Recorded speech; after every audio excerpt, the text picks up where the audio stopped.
Hey guys, right here we have a 2011 iMac, which is locked. It's got the EFI lock. So I try to boot from a clone and does not allow you to do anything. I did the memory trick, swapping the memory, doesn't work. So nothing works. There's no way to bypass this other than hardware. So I've purchased this right here, as you can see, BIOS EFI firmware chip for Apple iMac 27, mid 2011. So basically, this is the chip right here, right inside of the bag. So I got to make sure I get the right pin. Pin 1 is going to be the same as the other one that I'm going to remove, and then do PRAM reset right after. So yeah, I'm about to take this baby apart and replace this chip in order to get rid of this stupid lock.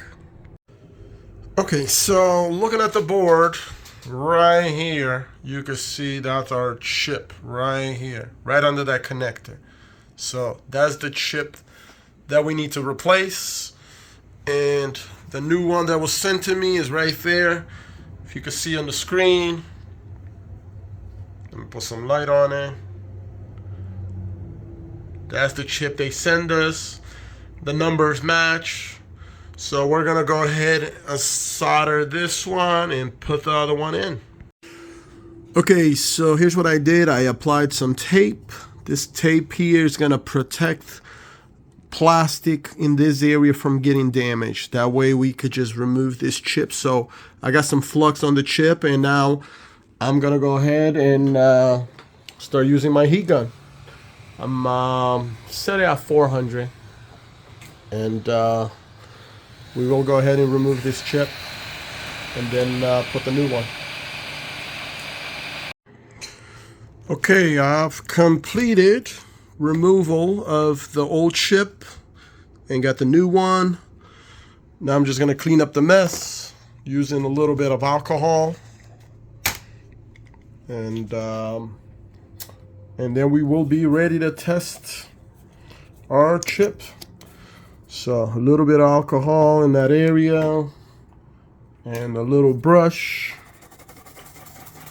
that will get rid of all the flux that's sitting around. Sorry for the camera work, guys, but just kind of showing you so you could get an idea of what you could do with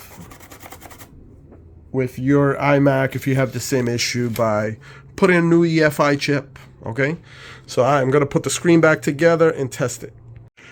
Okay, now is the moment of the test. So I got a boot drive connected. I just turn on the machine, and let's see what we get with the new chip.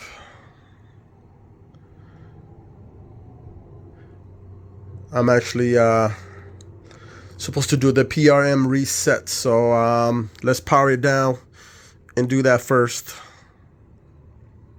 Oh, but look, it's already booting, so I'm not even gonna mess with it. It's already booting.